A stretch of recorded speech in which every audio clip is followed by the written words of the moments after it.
The room fell silent. Every eye locked on the young woman standing in the doorway. "Miss, this is a restricted area," a security guard finally spoke, his tone a mix of suspicion and authority. "I'll only take a minute," she replied, her voice calm but firm. The tension in the air was palpable.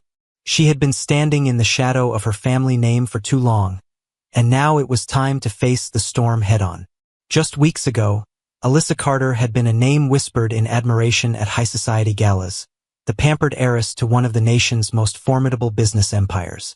But now she was just Alyssa, stripped of luxury, diving headfirst into the murky waters of deception and betrayal. Her once pristine world had cracked wide open the day she found a ledger buried in her late father's desk. A ledger that didn't add up. It wasn't just numbers that raised alarms. It was the pattern of transactions leading to accounts overseas, the shadowy trails of money disappearing into the void. Her father's untimely death had left Alyssa at the helm of Carter Enterprises. A gilded throne had become a battleground overnight, and the whispers in the boardroom had grown louder with every passing day. She knew she couldn't fight what she didn't understand, so she made the boldest decision of her life. She would infiltrate her own company. Gone were the designer suits and meticulous makeup. She transformed into Lila James, a fresh-faced hire with a shaky resume and a desperate smile. And when she stepped into the company as a lowly administrative assistant, the game began. Her new boss was Vincent Reed, a man whose charm barely concealed a sharp edge. "Let's see if you can survive a week," he'd said on her first day, his tone dripping with mockery. Alyssa, now Lila, had smiled back, knowing this was only the beginning. But survival wasn't her goal. Uncovering the truth was. And the deeper she dug, the more sinister the puzzle became. It wasn't just stolen funds. It was the employees who vanished after whistleblowing, the shell corporations siphoning millions, and the cryptic memos exchanged between Vincent and the head of HR, Miranda Cole. Alyssa's undercover work had given her access to secrets that left her breathless with fear and rage. Documents hinted at a hostile takeover orchestrated by board members she'd once trusted, backed by a rival conglomerate poised to gut Carter Enterprises from the inside out. The moment she realized the gravity of her discoveries, she knew she couldn't do it alone. Her unlikely ally came in the form of Clara, a no-nonsense office assistant with a sharp wit and an even sharper instinct for self-preservation. Clara's connections with lower-level employees became Alyssa's window into the soul of the company, a soul her father had built, but that others were now intent on destroying. But it wasn't just whispers in the corridors or data on servers that painted the picture. One fateful evening, while filing documents late into the night, Alyssa overheard Vincent and Miranda arguing in the conference room. "She's poking around where she doesn't belong," Vincent hissed. "And you think firing her will solve the problem? We don't need more loose ends," Miranda shot back. Alyssa froze, her heart pounding as the realization sank in. They were onto her. That night, Clara insisted Alyssa stay at her cramped apartment, far from the surveillance-laden penthouse Alyssa once called home. "This isn't a game anymore," Clara warned. "If they're willing to cross the line with others, they won't think twice about coming after you." The following days were a blur of calculated risks and desperate maneuvers. Alyssa and Clara worked tirelessly to gather enough evidence to expose the conspiracy. They hacked into secured servers, intercepted incriminating emails, and even planted a recording device in Vincent's office. But the climax came during a quarterly board meeting, where Alyssa, disguised as Lila, was tasked with organizing materials. Hidden in plain sight, she set up a live stream, broadcasting the meeting's proceedings to a secure location where Clara was monitoring. What unfolded in that room was worse than Alyssa had imagined. The board wasn't just complicit. They were architects of the scheme. Plans for asset stripping, layoffs, and the eventual collapse of Carter Enterprises were laid bare. And leading the charge? Vincent and Miranda, with their smug assurances that no one would stop them. As Alyssa listened, the fire in her gut ignited into a blaze. She wouldn't let her father's legacy crumble under their greed. The next morning, Alyssa confronted them. Not as Lila, but as herself.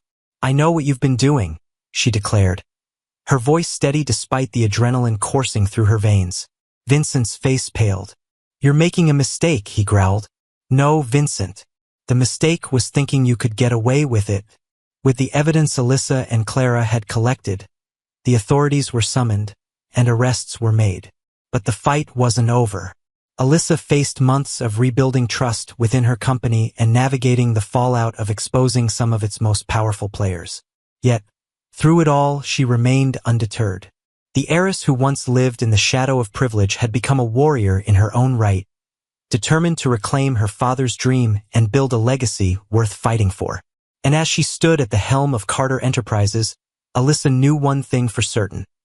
The battle for justice was just beginning, and she was ready for whatever came next. The fallout was swift and unrelenting. News of the scandal rocked the corporate world, sending shockwaves through media outlets and financial institutions alike. Alyssa's decision to blow the whistle on her own company was both lauded and criticized, but there was no denying one fact.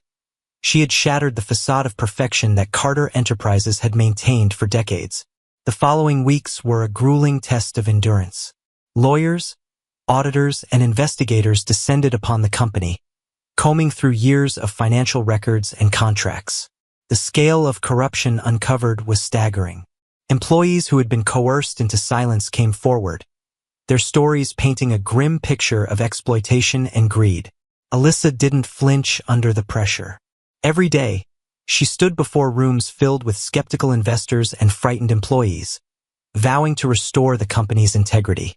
"We've been broken," she admitted in one particularly intense meeting. "But broken doesn't mean beyond repair. Together, we'll rebuild. Stronger, smarter, and more honest." Her words carried weight, but they weren't enough to silence all the doubters. Among them were those who questioned her motives, wondering if the heiress was merely seeking to salvage her own image. Alyssa knew that actions would speak louder than any speech she could give. With Clara's help, she launched an internal task force to root out any remaining corruption. She also enlisted a third-party firm to oversee compliance and ensure transparency. Every decision was meticulously documented and shared with stakeholders, an act of good faith to restore trust. But while the company's wounds were slowly mending, Alyssa's personal life was unraveling. One late evening, as she pored over documents in her father's old study, a manila envelope was slipped under the door. Alyssa's heart skipped a beat as she picked it up, her name scrawled in sharp handwriting across the front. Inside was a single sheet of paper with a cryptic message. "What you've seen is only the beginning. If you value your life, stop digging." Her breath hitched. This wasn't the first threat she'd received, but this one felt different. The message wasn't just a warning. It was a challenge. "Who sent it?" Clara asked when Alyssa showed her the note. "Someone who knows I won't back down," Alyssa replied. Clara frowned. "This is serious. We need protection." Alyssa nodded. She'd already increased security around her home and office, but the note confirmed her worst fears. The corruption she had exposed was only the tip of the iceberg. Somewhere out there were bigger players, people with resources and influence who wouldn't hesitate to eliminate her if she got too close to the truth. The first breakthrough came unexpectedly. One of the whistleblowers, a mid-level accountant named Nate, approached Alyssa with information he had been too afraid to share before. "I worked on the offshore accounts," he confessed, his hands trembling. But it wasn't just Carter Enterprises. There were other companies involved, big ones. They're connected like a network. Alyssa leaned forward, her pulse quickening. "A network?" Nate nodded. "They call it the Syndicate. It's a group of powerful corporations and individuals who control everything from markets to legislation. Your father stumbled onto it years ago. That's why he trailed off, but Alyssa understood. Her father's death wasn't just a tragic accident. It was an execution. Fueled by this revelation, Alyssa threw herself deeper into the investigation. She and Clara worked tirelessly to piece together the fragments of information Nate had provided. The syndicate wasn't just targeting Carter Enterprises. It was manipulating entire industries for profit. But every step forward came with a price. Alyssa's nights were plagued with paranoia, her every move shadowed by unseen eyes. Her car was tampered with, forcing her to rely on hired drivers. A package delivered to her office turned out to contain a broken clock. Its hands stopped at 3:15, the exact time her father's car had gone off the road. "They're trying to scare you," Clara said one night as they reviewed their findings in a secured office. "They want you to give up. They're wasting their time," Alyssa replied, her jaw set with determination. "This isn't just about me anymore. It's about everyone they've hurt, and everyone they will hurt if we don't stop them." The final piece of the puzzle came from an unlikely ally, an ex-syndicate member who had grown disillusioned with their methods. Known only as Elias, he reached out through encrypted messages, offering to expose the syndicate's leadership in exchange for protection. Meeting Elias was a gamble, but Alyssa knew it was one she had to take. In a dimly lit warehouse on the outskirts of the city, she finally came face to face with the man who could bring it all down. "They'll kill me for this," Elias said, his voice trembling. "Then why are you doing it?" Alyssa asked. "Because your father believed in something bigger than himself," Elias replied. "He gave his life trying to stop them. If you have even a fraction of his courage, maybe, just maybe, you can finish what he started." Elias handed over a flash drive containing files that mapped out the syndicate's operations. Names, dates, transactions, it was all there.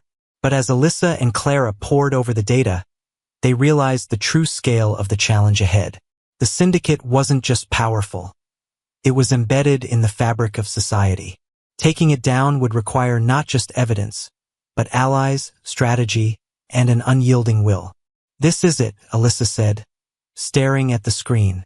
"This is the fight my father died for. And it's the fight we're going to win," Clara replied, her voice resolute. The syndicate had declared war, but Alyssa wasn't just defending her legacy anymore. She was fighting for justice, for truth, and for the countless lives that had been trampled under the weight of greed and corruption. The battle was far from over, but Alyssa Carter was ready to face it head-on. The revelation of the syndicate's reach was staggering. Alyssa and Clara knew they were facing an opponent with unlimited resources, shadowy connections, and a willingness to destroy anyone who stood in their way. But they also had something the syndicate didn't expect: the courage to fight back. With Elias's files in hand, Alyssa began assembling a team of allies she could trust. First was Clara, whose loyalty and ingenuity had been unshakable from the start. Then came Nate, the accountant who risked everything to come forward. Elias, though reluctant, agreed to stay on as an advisor, offering insights into the syndicate's inner workings. But Alyssa needed more. To dismantle the syndicate, she needed people with power, influence, and a platform to expose the truth. She turned to Emery Tate, a veteran journalist known for taking down corporate giants. "You're playing with fire," Emery said after Alyssa laid out her case in a private meeting. "I know," Alyssa replied, "but this fire is already burning everything my father built. I can't stand by and let it spread." Emery studied her for a long moment before nodding. "If you're willing to risk it all, so am I. But be prepared, this won't end cleanly." The plan was ambitious and dangerous. Expose the syndicate piece by piece, forcing its members into the light where they were most vulnerable. It would require timing, precision, and an iron will. The first target was Vincent Reed. Using the files Elias provided, Clara uncovered a series of meetings Vincent had with high-ranking syndicate members. One meeting, set to take place at a luxury hotel, presented the perfect opportunity to strike.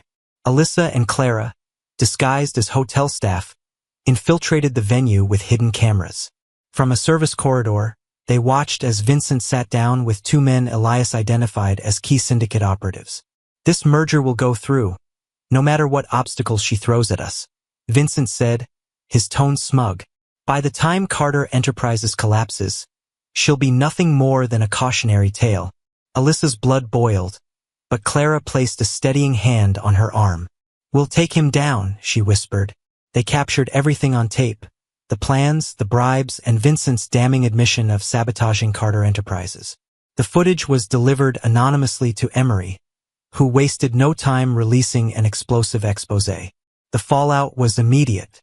Vincent was arrested, and the syndicate's influence began to crack. But the victory came at a cost. The syndicate retaliated with brutal efficiency. Alyssa's office was ransacked, her personal bank accounts frozen. Clara narrowly escaped a car accident that was no accident at all. And Elias, the syndicate's defector, went dark, leaving Alyssa to wonder if he had been silenced or turned against her.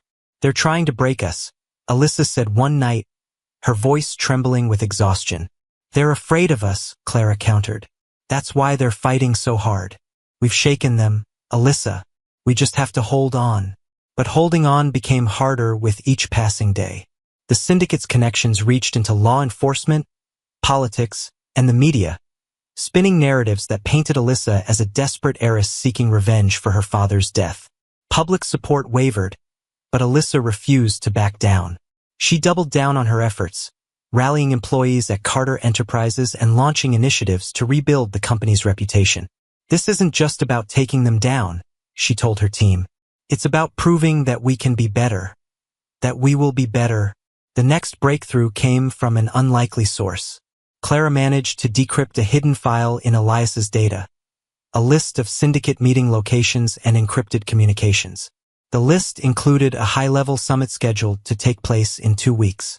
"This is our chance," Alyssa said, her eyes alight with determination. "To do what?" Nate asked. "To bring them all down," she replied. The summit was to be held at a private estate under heavy security. Alyssa and her team devised a bold plan: infiltrate the event, plant surveillance equipment, and gather undeniable evidence of the syndicate's operations. The night of the summit was one of tension and danger. Alyssa, dressed as a server, moved through the estate with calculated precision, placing tiny cameras and microphones in key locations. Clara monitored everything from a nearby van, guiding Alyssa through the labyrinthine corridors. But the syndicate was nothing if not vigilant. Alyssa's heart nearly stopped when a guard confronted her near the conference room. "What are you doing here?" he demanded. "Refilling drinks," she said, holding up a tray with a calmness she didn't feel. The guard's eyes narrowed, but he waved her off. Alyssa exhaled slowly, her nerves taut as a wire. Inside the conference room, the syndicate's leaders spoke freely, unaware they were being recorded. They discussed plans to manipulate markets, silence whistleblowers, and orchestrate political deals. As Alyssa listened, one name made her blood run cold: Elias. "He's been compromised," one man said. "We'll deal with him after the summit." Alyssa's stomach churned. She had to warn him, but first she needed to finish the mission. Hours later, with the evidence secured, Alyssa slipped out of the estate and rejoined Clara. "We got it," she said, collapsing into the van. But the victory was bittersweet. Elias's life hung in the balance, and the syndicate would retaliate with everything they had. The following morning, Emery released the recordings. The exposé sent shockwaves through the nation, sparking investigations and arrests. But the syndicate's core remained elusive, their influence still strong. As Alyssa stood before the cameras, addressing the media, she knew the fight was far from over. But for the first time, she saw a glimmer of hope. The syndicate was no longer untouchable, and she was just getting started. The syndicate's retaliation came faster than Alyssa had anticipated. The day after the recordings were released, her personal security team intercepted a package delivered to her office. Inside was a simple card with the words, "You're in over your head. Stop or we'll stop you." Clara's face darkened when she saw it. "They're getting desperate." "They should be," Alyssa replied, her voice like steel. "The cracks are starting to show." But even as she said it, she knew the fight was far from over. The syndicate's power ran deeper than anything she'd ever imagined. It wasn't just about corporate greed anymore. It was about control over the very systems that govern society. The evidence from the summit had sparked nationwide outrage. Politicians and corporate leaders implicated in the recordings were scrambling to cover their tracks. Public opinion swung sharply in Alyssa's favor, with calls for sweeping reform growing louder by the day. But the syndicate wasn't going down without a fight. Elias's disappearance weighed heavily on Alyssa. He had been her most valuable insider, and without him, her team was left with unanswered questions about the syndicate structure and leadership. "He knew the risks," Clara said one evening as they reviewed the fallout from the summit exposé.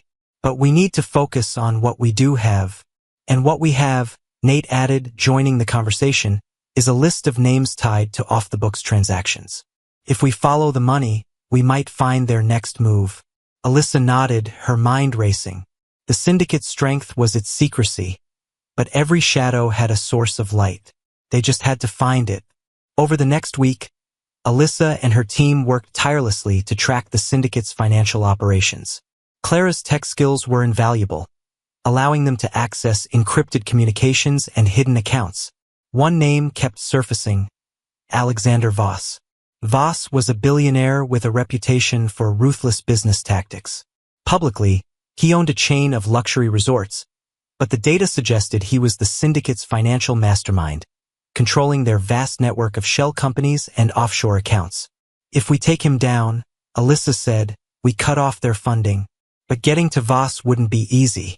He was a ghost, moving between private estates and heavily guarded events.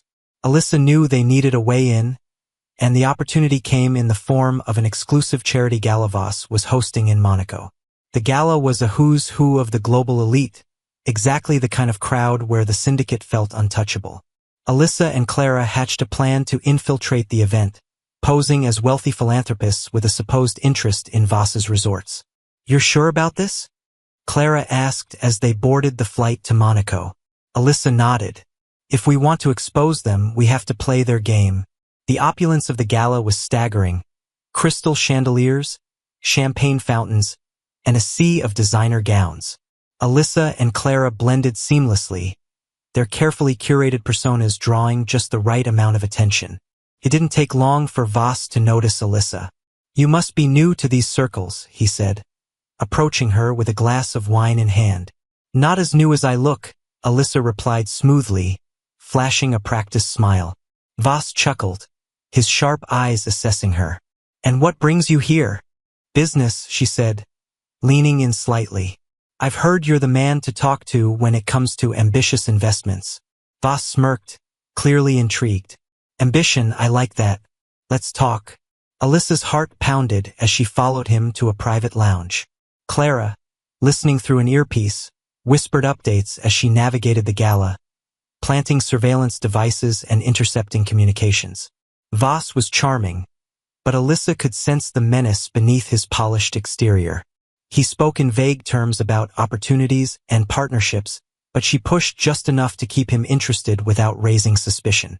When he finally excused himself, Alyssa returned to Clara, who was waiting in the kitchen. Did we get anything? Alyssa asked, pulling off her heels. Clara grinned. Oh, we got plenty. Back in their hotel room, the team reviewed the data Clara had collected. Among the intercepted communications was a coded message outlining a meeting between Voss and several high-ranking syndicate members. It's happening in 3 days, Clara said, pointing to the details. A private yacht in international waters. Alyssa felt a surge of determination. This was their chance to catch the syndicate's leadership in one place, with nowhere to hide. But it was also a risk unlike any they'd taken before. The syndicate would be armed, prepared for betrayal, and ruthless in their response to any threat. We'll need a plan, Alyssa said. And this time, no room for error. 3 days later, Alyssa and her team found themselves aboard a borrowed speedboat, racing toward the syndicate's yacht under the cover of darkness. Clara had hacked the yacht's security system, creating a window for them to board unnoticed. Once on board, the plan was simple. Plant surveillance devices, gather evidence, and get out before anyone noticed. But nothing about the syndicate was ever simple. The yacht was a fortress, its corridors patrolled by armed guards. Alyssa's heart pounded as she moved through the shadows, her every step calculated and silent.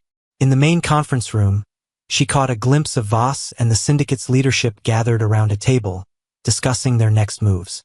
Clara's voice crackled in her earpiece. We're live. Everything's being recorded. But just as Alyssa turned to leave, a hand grabbed her arm. Going somewhere? She spun around to face one of the guards, his expression cold and unforgiving. Clara, Alyssa whispered, we've been compromised. The guard's grip tightened, but before he could raise the alarm, Clara's voice came through again. Hold on. A second later, The yacht's lights flickered, then went out completely. In the chaos, Alyssa broke free and sprinted toward the speedboat. Clara was waiting for her, the engine already roaring. "Did you get it?" she shouted as Alyssa jumped aboard. "I got it," Alyssa replied, clutching the device containing the syndicate's most sensitive plans. As they sped away, gunshots rang out behind them, but the yacht quickly faded into the night. Back on land, Alyssa and her team reviewed the data. It was everything they needed: names, locations, and detailed records of the syndicate's operations. "This is it," Clara said, her voice heavy with exhaustion and triumph. Alyssa nodded, her expression hard. "Let's end this." The next morning, they delivered the evidence to international authorities and trusted media outlets. The syndicate's empire began to crumble as arrests were made worldwide. For Alyssa, it wasn't just a victory, it was vindication. The fight had cost her everything, but she had kept her father's legacy alive. And as she stood on the steps of Carter Enterprises, addressing a crowd of employees and reporters, she knew this was only the beginning. Because while the syndicate had been exposed, Alyssa Carter had become something even they couldn't destroy, a symbol of defiance, justice, and unyielding strength. The sound of frantic knocks on his creaky front door shattered the silence of the night. Dylan, a struggling young man barely making ends meet, froze mid-step in his dimly lit living room. It was nearing midnight, and visitors weren't exactly common in his rundown neighborhood. Cautiously, he approached the door, his heart thudding in his chest. Pulling it open, he found a woman, soaked to the bone from the storm raging outside, clutching a shivering little boy in her arms. Her eyes, wide with fear and desperation, locked onto his. "Please," she whispered, her voice barely audible over the rain. "We need help." Dylan hesitated. The woman looked exhausted, her thin coat offering little protection against the elements. The boy clung to her, his tiny face pale and tear-streaked. Dylan's instinct screamed to close the door. Strangers meant trouble, and he had enough problems of his own. But something in her trembling plea stopped him. "Come in," he said, stepping aside. As they stumbled into the warmth of his modest home, the woman's guarded gratitude didn't go unnoticed. She introduced herself as Erin and her son as Jamie. She avoided his questions about why they were out in such terrible weather, brushing off his concerns with vague answers about needing to escape a bad situation. Dylan didn't press further, though curiosity gnawed at him. Instead, he offered them dry clothes and a place to sleep, deciding that whatever storm had driven them to his doorstep, it wasn't his business. But the next morning, things began to unravel. When Dylan woke up, the scent of freshly brewed coffee filled his tiny apartment. Rubbing his eyes, he shuffled into the kitchen to find Erin at the stove, stirring a pot of oatmeal. Jamie sat at the table, giggling as he tried to spoon-feed himself with little success. "Good morning," Erin said, her voice warm but still tinged with hesitation. "You didn't have to do that," Dylan mumbled, scratching the back of his neck. He wasn't used to anyone cooking in his space, let alone strangers.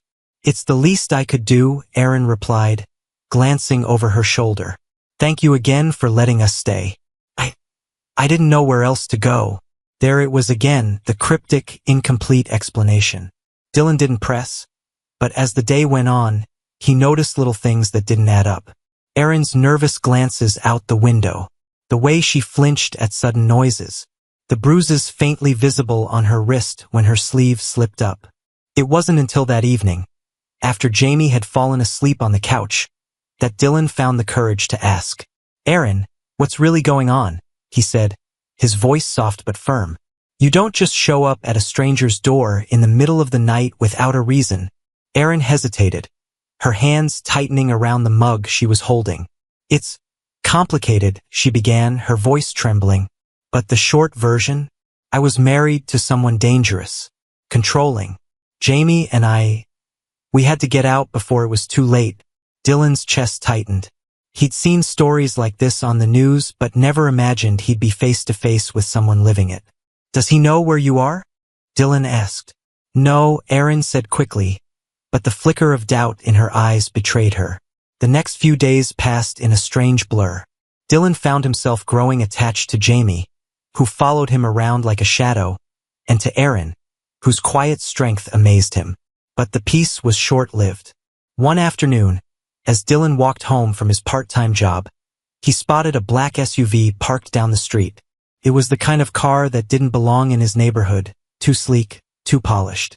A man in a suit leaned against it, scanning the area like a predator stalking its prey. Dylan's stomach churned. Something about the man set off alarm bells. When he got home, Erin was pacing the living room, her face pale. "What's wrong?" Dylan asked, already fearing the answer. "He's here," she whispered. From that moment, the tension became unbearable. Dylan fortified his apartment as best as he could, double-locking doors, keeping curtains drawn, but he knew it was only a matter of time. The man in the SUV wasn't just looking for Erin. He was hunting her. One night, the sound of glass shattering jolted Dylan awake. He sprang out of bed and raced to the living room, where Erin stood frozen, clutching Jamie tightly. A masked intruder loomed in the broken window, his eyes cold and calculating. "Hand them over, and no one gets hurt," the man growled. "Get out," Dylan shouted, grabbing a baseball bat he kept by the door. The man smirked, clearly unimpressed. "You don't know what you're getting yourself into, kid." But Dylan didn't back down. The adrenaline coursing through him made him fearless, even as the intruder lunged at him. The fight was chaotic. Furniture toppled, and the apartment was thrown into disarray. But Dylan managed to land a solid hit, driving the man back out the window. As sirens wailed in the distance, the intruder disappeared into the night. The police arrived shortly after, but their involvement brought more questions than answers. Erin's full story came to light. Her ex-husband was a wealthy, influential man with a dark side he kept well hidden. She'd left him after discovering the extent of his crimes, taking Jamie to protect him. But her ex wasn't just after her out of spite. She held evidence that could ruin him. Dylan couldn't believe the depth of the danger he'd unwittingly stepped into. "You can leave," Erin said the next day, her voice heavy with guilt. "You've already done more than enough. I can't ask you to risk your life for us." But Dylan shook his head. "You're not going anywhere. Not until this is over." With nowhere else to turn, they devised a plan to take Erin's evidence to the authorities. But as they set their plan into motion, Dylan couldn't shake the feeling that the worst was yet to come. The plan seemed straightforward. Get Erin's evidence to someone in law enforcement who wasn't under her ex-husband's thumb. But nothing about their situation was simple. Dylan didn't fully trust the police. He'd seen enough corruption in his life to know better, but Erin had a contact she believed in. A detective named Morales who had once helped a close friend of hers escape a similar nightmare. Late that night, as Jamie slept curled up on the couch, Erin pulled out a small, battered USB drive from her purse. "This is it," she said, her voice barely above a whisper. Bank records, emails, surveillance footage. All of it. Dylan stared at the drive. It was so small, yet it held enough weight to topple a man as powerful as her ex-husband. "How do we know Morales can handle this?" Dylan asked. "He's the only one I trust," Erin replied, but even she sounded unsure. The next morning, Dylan borrowed a friend's old beater car, its engine sputtering like it might give out any second. He didn't want to risk being tracked, so they ditched their phones and stuck to back roads. The tension in the car was palpable, Erin constantly glancing over her shoulder, while Jamie clutched his toy dinosaur tightly, sensing the unease in the air. As they neared the city, Dylan spotted a black SUV in the rearview mirror. His stomach dropped. "We've got company," he said, his voice tight. Erin twisted in her seat, her face paling as she recognized the vehicle. "It's him." Dylan's grip on the wheel tightened. "Hold on." He slammed his foot on the gas, the old car groaning in protest. The SUV roared behind them, its driver clearly unbothered by the traffic laws Dylan was desperately trying to navigate. The chase was a blur of screeching tires and near misses. Dylan swerved onto a side street, narrowly avoiding a collision, but the SUV was relentless. Jamie started crying, and Erin did her best to calm him, though her own fear was palpable. "Take the next right," Erin shouted, spotting an alleyway ahead. Dylan obeyed, the car skidding as he turned. The alley was narrow, littered with trash, but it was their only chance. The SUV couldn't follow them here. For a moment, it seemed like they'd lost him. The street ahead opened up, and Dylan drove until they reached a small parking garage. He pulled into a shadowy corner and killed the engine, the silence almost deafening. "Is everyone okay?" Dylan asked, his voice shaky. Jamie sniffled but nodded, while Aaron just squeezed Dylan's arm. They made it to Morales' safe house an hour later. The detective was an imposing man with a no-nonsense demeanor, but his eyes softened when he saw Aaron and Jamie. "You did the right thing coming to me," he said, taking the USB drive from Aaron. "But this isn't over. If your ex knows you have this, he'll stop at nothing to get it back." "We figured that out," Dylan muttered, his mind replaying the chase. Morales promised to keep them safe while he worked to expose Aaron's ex. For a few days, they stayed holed up in the safe house, tension thick in the air. But the calm didn't last. One night, Morales' phone buzzed. He read the message and cursed under his breath. "They found us." The safe house was supposed to be impenetrable, but Aaron's ex had resources Dylan couldn't even fathom. Within minutes, the quiet neighborhood was swarming with black SUVs. "We need to move," Morales barked, grabbing his gun. Dylan helped Aaron and Jamie out the back, adrenaline surging as he heard footsteps closing in. They made it to a second car Morales had stashed nearby, and Dylan took the wheel again. The chase was even more chaotic this time, bullets pinging off the car as they tore through the city. Morales returned fire from the passenger seat, his aim sharp, but the SUVs kept coming. "Where are we going?" Dylan shouted over the chaos. "To the station," Morales replied. "If we can get this drive into the system, his people won't be able to cover it up." They barely made it. The car skidded to a halt in front of the police station, smoke billowing from the engine. Morales ushered them inside, shouting orders to his colleagues. For hours, Aaron and Dylan sat in a small office while Morales worked. The station buzzed with activity, officers scrambling to handle the fallout of Aaron's revelations. Finally, Morales returned, his face grim but triumphant. "We've got him," he said. "The evidence is secure, and a warrant is out for his arrest." Aaron burst into tears, the weight of years of fear and uncertainty finally lifting. In the weeks that followed, Aaron's ex was arrested, his empire crumbling under the weight of his crimes. Dylan helped Aaron and Jamie start a new life, far away from the city where their nightmare had begun. It wasn't easy, but for the first time in years they felt safe. And for Dylan, who had spent so much of his life feeling lost and powerless, he found something he never expected: a purpose. The next few weeks after Aaron's ex-husband's arrest were supposed to be a reprieve, but life didn't ease up as much as Dylan had hoped. Aaron and Jamie stayed at a motel on the edge of town while Morales and the authorities tried to wrap up the loose ends of the case. Dylan stayed nearby, unable to abandon the people who had turned his life upside down, and, in a strange way, given it meaning. But Dylan's newfound sense of purpose wasn't without its challenges. His landlord wasn't thrilled about the damage to his apartment from the earlier break-in, and the repairs would cost more than Dylan could afford. Morales had promised compensation once the case resolved, but for now, Dylan had to pick up more shifts at his low-paying maintenance job just to stay afloat. One evening, after a grueling 12-hour day, Dylan stopped by the motel to check on Aaron and Jamie. As he approached the room, he could hear Jamie's laughter from inside. For a moment, it made him smile. He hadn't heard the boy laugh like that in weeks. When Aaron opened the door, she looked less tense than usual, though the dark circles under her eyes hadn't disappeared. "Come in," she said, stepping aside. "We were just finishing dinner." Dylan entered the small room, his heart warming at the sight of Jamie playing with a set of toy cars on the floor.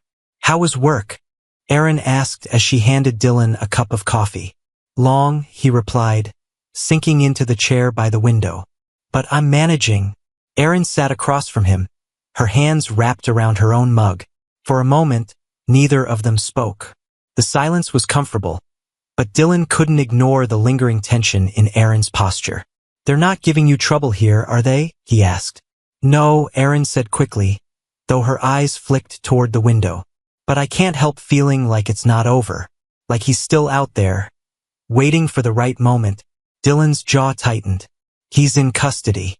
Morales said they're building an airtight case against him. I know, Erin said, her voice barely above a whisper. But men like him, they always have people. Loyal ones. Ones who'll do anything for the right price. The next day, Dylan's suspicions that Erin's fears weren't unfounded were confirmed. As he left work, he noticed a man lingering near his building. A man who didn't fit in with the usual crowd of weary tenants and tired workers. The stranger was dressed too neatly, his gaze sharp as he pretended to check his phone. Dylan ducked around the corner and watched. The man seemed to be waiting for something, or someone. His heart pounded as he realized the man wasn't there by coincidence. Dylan quickly left through a back exit, taking a longer route to the motel. When he arrived, he found Erin pacing the room, her phone in hand. She looked up as he entered, her face pale. What's wrong? Dylan asked, setting his bag down. Morales called, Erin said, her voice trembling. The evidence we gave him, it's being challenged in court. He thinks someone's trying to get the case thrown out. Dylan felt his stomach sink. What does that mean? It means he could walk, Erin said, her eyes filling with tears. And if that happens, Dylan didn't need her to finish the sentence. That night, Dylan stayed at the motel with Erin and Jamie, too uneasy to leave them alone. As they tried to sleep, Dylan lay awake, listening to every creak and groan of the building. He couldn't shake the feeling that someone was watching them, waiting for the right moment to strike. Around 3 a.m., his instincts proved correct. A faint scraping noise came from the door. Dylan bolted upright, his heart racing. Stay with Jamie, he whispered to Erin as he grabbed the closest thing to a weapon. A lamp from the nightstand. The door handle jiggled, and then the lock clicked. Dylan held his breath, his grip tightening on the lamp. The door creaked open, and a figure slipped inside, their movements deliberate and silent. Without thinking, Dylan swung the lamp, catching the intruder off guard. The man grunted in pain but quickly recovered, lunging at Dylan with a knife. They grappled in the dim light, the fight chaotic and brutal. Erin screamed, waking Jamie, who started crying. The noise seemed to throw the intruder off, giving Dylan the opening he needed to land a solid punch. The man stumbled back, and Dylan didn't hesitate. He grabbed Jamie and Erin and bolted out the door, not stopping until they reached the motel office. The police arrived minutes later, but by then, the intruder was gone. The attack only confirmed what Dylan and Erin had feared. Her ex-husband's reach extended far beyond a jail cell. Morales arranged for them to be moved to a safe house in another state. But the journey there was anything but smooth. The constant threat of being followed or ambushed kept them on edge, and every stranger they passed felt like a potential enemy. Dylan could see the toll it was taking on Erin.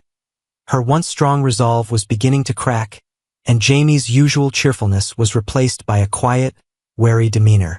But Dylan refused to give up. He promised himself he would see them through this no matter what it took. The drive to the new safe house was grueling. Dylan, Erin, and Jamie crammed into another borrowed car. This one an aging sedan with a shaky steering wheel and an air conditioner that wheezed more than it cooled. Morales had arranged for a series of checkpoints where trusted contacts would guide them, but each stop was fraught with unease. As Dylan drove, the miles stretching endlessly ahead, Jamie dozed off in the back seat. Erin sat rigid in the passenger seat, her eyes constantly scanning the horizon. You should rest, Dylan said gently. I can't, Erin whispered, her voice tight. Every time I close my eyes, I see him, or his men. They're always there, waiting to take Jamie. Dylan gripped the wheel tighter. They won't. Not while I'm here. Erin turned to him, her expression softening. Why are you doing this, Dylan? You could have walked away, should have walked away. But you didn't. Why? Dylan hesitated. He didn't have a neat answer. I guess. I know what it's like to feel powerless, he said finally. To feel like the whole world's against you. I don't want Jamie to grow up feeling that way. Erin reached out and placed her hand over his. Thank you, she said, her voice filled with emotion. Their next checkpoint was a secluded diner off a deserted highway. The contact, a woman named Susan, was waiting for them in a corner booth, her hair tucked under a baseball cap. She gave them a quick nod as they slid into the seats across from her. "I've got your next steps mapped out," Susan said, sliding a folded map across the table. "But you need to move fast. There's chatter that they're closing in." Aaron paled. "How close?" "Close enough," Susan said grimly. "I suggest you don't stick around here long." As they left the diner, Dylan couldn't shake the feeling that they were being watched. The parking lot was empty except for a rusty truck and a lone sedan. But something felt off. "Get in the car," he said, his voice low and urgent. "What is it?" Aaron asked, her eyes darting around. "Just get in," Dylan insisted. The moment they were back in the car, Dylan started the engine and pulled onto the road. In the rearview mirror, the lone sedan rumbled to life, its headlights snapping on. "They're following us," Dylan muttered. The pursuit quickly escalated. Dylan pushed the old sedan to its limits, the engine roaring as he sped down the empty highway. The pursuing car kept pace, its driver clearly skilled. "Jamie, keep your head down," Dylan shouted as the first bullet shattered the back window. Aaron screamed, pulling Jamie into her arms and shielding him with her body. Dylan swerved, narrowly avoiding another volley of gunfire. Up ahead, the highway forked, one path leading to a wooded area. Without hesitation, Dylan veered onto the forest road, hoping the rough terrain would slow their pursuers. The car jolted violently as it hit the uneven dirt path, but the pursuing vehicle stayed close, its headlights bouncing wildly in the darkness. Dylan spotted a narrow trail veering off to the left and took it, the trees closing in around them like a tunnel. Finally, the sound of the pursuing car faded, swallowed by the dense forest. Dylan brought the car to a screeching halt and killed the engine, his chest heaving as he tried to catch his breath. "Is everyone okay?" he asked, turning to look at Aaron and Jamie. "We're fine," Aaron said, though her voice shook. Jamie nodded, his eyes wide with fear but otherwise unharmed. "We need to keep moving," Aaron said. "They'll be back." The safe house was less of a house and more of a dilapidated cabin deep in the woods. Morales had warned them it wasn't much, but it was secure. Dylan wasn't convinced. It looked like a stiff breeze could knock it over, but it would have to do. Inside, Dylan barricaded the doors and windows as best as he could while Aaron tried to comfort Jamie. The tension was suffocating, every creak of the old cabin setting them on edge. Hours turned into days, the isolation gnawing at their nerves. Morales occasionally checked in through a secure line, assuring them that progress was being made, but it wasn't enough to dispel their fear. And then, one night, the inevitable happened. Dylan was jolted awake by the sound of footsteps outside. He grabbed the hunting rifle Morales had left with them and moved to the window, peering into the darkness. Shadows shifted between the trees, and then a flashlight beam swept across the cabin. "They're here," Dylan whispered, his voice shaking. Aaron clutched Jamie tightly, her eyes wide with terror. "Stay in the bedroom," Dylan instructed. "Don't come out until I say it's safe." Aaron nodded, disappearing into the back room with Jamie. Dylan positioned himself by the front door, the rifle trembling in his hands. The footsteps grew louder, and then the door rattled as someone tried to force it open. "Get out of here," Dylan shouted, his voice cracking. The response was a gunshot, the bullet splintering the wooden door. Dylan fired back, the recoil nearly knocking him off his feet. The attackers scattered, shouting orders to each other. The next few minutes were a blur of chaos. Dylan moved from window to window, firing at shadows and dodging bullets that shattered the cabin's fragile walls. The attackers were relentless, but Dylan's desperation gave him an edge. Finally, a distant shout rang out, Morales' voice. "Drop your weapons. Hands in the air." The attackers hesitated, and then the sound of police sirens filled the air. When the dust settled, Morales explained that they had intercepted communications about the attack and arrived just in time. Aaron's ex-husband's network was dismantled, and he was now facing additional charges for orchestrating the assault. For the first time in weeks, Dylan, Aaron, and Jamie could breathe freely. In the months that followed, Aaron and Jamie started rebuilding their lives, this time without the shadow of fear hanging over them. Dylan stayed in touch, helping them settle into a new home and even finding a better job for himself in the process. Aaron never stopped thanking him, but Dylan always brushed it off. "I just did what anyone would do," he said. But Aaron knew better. Not everyone would have risked everything for strangers. Dylan had proven that even in the darkest of times, kindness and courage could change lives, and maybe even save them. The rain lashed against Emily's windshield as her car sputtered along the empty country road. The heater barely worked, and the frigid air seeped in through cracks in the doors. It wasn't unusual for Emily to be out this late. Working double shifts at the diner to keep the farm running was just her life now. Her father was too sick to work the land, and the fields that once fed their family were as empty as their bank account. But tonight was different. Something felt off. As she rounded a bend near the old mill, her headlights caught a small figure darting into the road. Emily slammed on the brakes, her car screeching to a halt inches away from the boy, who froze like a deer caught in the light. He was no older than 13, his face streaked with dirt and tears. His clothes were ripped, and he clutched his side as if in pain. Before Emily could react, 3 men emerged from the shadows, their faces twisted with malice. One of them held a knife, the blade gleaming under the faint moonlight. "Get away from him!" Emily shouted, her voice cracking with a mix of fear and anger. The boy's wide, terrified eyes met hers, and without thinking, she flung open the passenger door. "Get in!" she yelled. The boy hesitated for a split second, but the men were closing in fast. He dove into the car just as one of the bandits lunged forward. Emily hit the gas, her tires spinning on the wet road before the car shot forward. The men weren't giving up that easily. In her rearview mirror, Emily saw them scramble into a battered truck and start chasing them. "What's going on?" she asked, her voice trembling as she weaved through the narrow road. "Why are they after you?" The boy was shaking, his small frame huddled against the seat. I don't know. They just started chasing me. I think they wanted to rob me, but I didn't have anything. They said they'd teach me a lesson." Emily's grip on the wheel tightened. She knew the type men who thought they could prey on the vulnerable. "Well, not tonight. Not on her watch. You're safe now," she said firmly, though her heart was pounding in her chest. The truck's headlights grew brighter as it gained on them. Emily cursed under her breath and took a sharp turn onto a dirt path she knew well. The car jolted violently, but she held her course. The truck followed, its engine roaring like a beast in the dark. "You're bleeding," Emily exclaimed as she noticed the dark stain spreading on the boy's shirt. "It's nothing," he murmured, his voice weak. "Just, please don't let them catch us." Emily swallowed hard, her mind racing.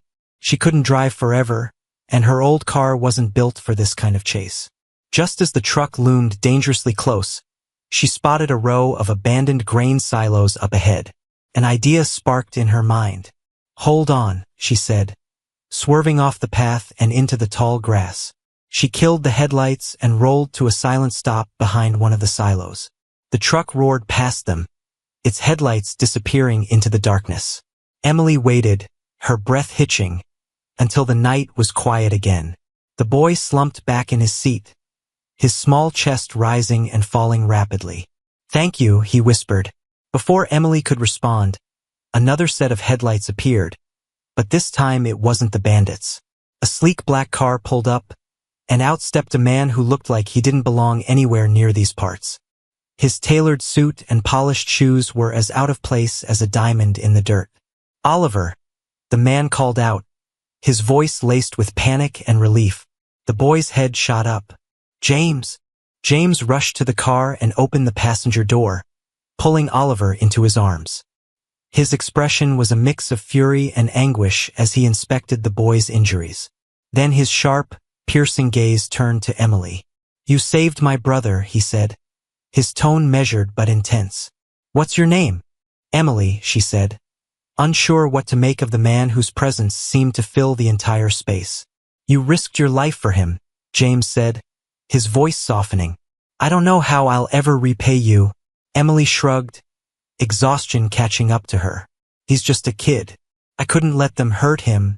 James studied her, his eyes narrowing slightly as if he were trying to figure her out. Then he smiled, a rare, genuine smile that made him look almost human. You've done more than you realize, Emily. And I promise you, this isn't the last time we'll meet. Emily had no idea what that meant, but as James helped Oliver into the back seat of his sleek car, she couldn't shake the feeling that her quiet, struggling life was about to change forever. The black car's taillights faded into the distance, leaving Emily alone in the dark with her thoughts. Rain drizzled lightly now, soft against the quiet of the empty fields, but her mind raced. Who was this man, James, and why did he seem so powerful? He wasn't just any older brother. His polished demeanor, expensive car, and commanding presence screamed wealth and influence. Emily sighed, shaking off her curiosity. She still had to get home, patch up her leaky roof, and prepare for another grueling day of work. The life she lived didn't have room for mysteries, let alone wealthy strangers. She turned the ignition, and her old car sputtered to life, groaning as if it too was tired of the weight she carried. The next morning, the usual chaos of her life resumed. Emily worked the fields alone, pulling weeds and trying to salvage what little the soil could still offer. Her father's coughing fits came in bursts from the house, each one twisting her gut. The doctor's bills were piling up, the land taxes were overdue, and the bank had already sent their final notice. It was just another day in the life of someone who had been dealt a losing hand. She didn't expect a sleek black car to pull up the dirt driveway just before noon. Emily wiped the sweat from her brow with her sleeve, her heart sinking as James stepped out of the car, looking as immaculate as the night before. This time, however, he wasn't alone. A tall man in a crisp suit accompanied him, holding a leather briefcase. The scene was surreal. Two polished city men standing in front of her crumbling farmhouse. I thought we'd never meet again, Emily said warily, walking up to them with her arms crossed. James smiled faintly. I said we'd meet again, Emily. I keep my promises. What's this about? She asked, glancing suspiciously at the man with the briefcase. James's smile faded as his tone turned serious. It's about Oliver. My brother hasn't stopped talking about how you saved him. He told me everything. How you risked your life to help him without even knowing who he was. I told you it was nothing, Emily said, brushing off the praise. He's just a kid. Anyone with a heart would have done the same. Not anyone, James countered, his sharp eyes studying her. You put yourself in danger for a stranger. That kind of courage is rare. Emily shifted uncomfortably under his gaze. What do you want, James? The man with the briefcase stepped forward, opening it to reveal a stack of documents. Mr. Whitmore, he began, addressing James, has instructed me to settle all your debts. Emily blinked, stunned. Settle my debts? James nodded. Your mortgage, the medical bills, the land taxes, everything. Consider it a reward for saving Oliver. Emily's mouth fell open, but she quickly closed it, her pride flaring. I didn't save your brother for money. I don't want charity. It's not charity, James replied firmly. It's gratitude. I have the means to help you and you need the help. Refusing it out of pride won't change that. The words stung because they were true. Emily's father needed medicine. The farm needed repairs. And no matter how many double shifts she worked, she couldn't outrun the mounting debts. Still, the idea of accepting help from someone she barely knew felt foreign and uncomfortable. I'll think about it, she said finally, her voice hesitant. James gave her a small nod. Take your time. But Emily, this isn't just about you. Your father deserves a better life, and you shouldn't have to carry all of this alone. With that, he turned and got back into the car, leaving her standing in the driveway with a storm of emotions swirling inside her. Days passed, and Emily couldn't stop thinking about James's offer. The farm felt heavier than ever, the weight of every broken fence and empty cupboard a reminder of how much she needed help. Her father's condition worsened, his coughing fits lasting longer, and she found herself replaying James's words in her mind. Finally, she made her decision. She called the number James had left her, half expecting him not to answer. But he picked up on the first ring. "I'll accept your help," she said, her voice steady despite the lump in her throat. "Good," James replied. "I'll handle everything. And Emily, this is just the beginning." True to his word, James settled every debt. Within days, the bank stopped calling, her father received top-notch medical care, and the farm began its slow transformation back into something livable. Emily found herself overwhelmed, not just by the relief of her burdens lifting, but by the growing presence of James in her life. He visited often, sometimes with Oliver, who was still recovering but cheerful and eager to help around the farm. James himself seemed drawn to the place, spending hours walking the land and asking Emily questions about her life. First, she thought it was pity, but as time went on, she realized it was something deeper. James wasn't just helping her. He was invested in her strength, her resilience, and the spark in her that had saved his brother. The lines between gratitude and affection blurred, and Emily found herself facing a new kind of challenge. She had spent her life fighting to survive, but now she had to decide if she was ready to let someone else in, to trust that James's intentions were real, and that maybe, just maybe, she was deserving of more than the hard, lonely life she'd always known. Emily's farm began to thrive again, though she couldn't quite believe it. Her father, now healthier with the medicine James had provided, often joked that their farm had been touched by a miracle. Emily, however, knew the real miracle wasn't the money. It was James. The once intimidating man had become a regular presence in her life. He wasn't just a benefactor. He was someone who genuinely cared. He asked about her dreams, her struggles, and even her happiest childhood memories. And as much as Emily tried to keep her guard up, she couldn't deny that she was drawn to him. One evening, as the sun dipped below the horizon, painting the sky with hues of orange and pink, James showed up unexpectedly. He was dressed casually this time, his sleeves rolled up and his usual polished demeanor replaced by something softer. "I thought I'd stop by," he said, holding up a basket of fresh produce he'd picked from the market. "Figured you could use a night off from cooking." Emily raised an eyebrow but couldn't suppress a smile. "I didn't think billionaires knew their way around a farmer's market. Let's just say I'm full of surprises," James replied with a grin. They spent the evening in the kitchen, laughing and chatting as they prepared a meal together. It was simple, roasted vegetables and freshly baked bread, but to Emily, it felt like the most luxurious dinner she'd ever had. As they sat down to eat, James grew uncharacteristically quiet. He looked at Emily, his expression unreadable, and then set his fork down.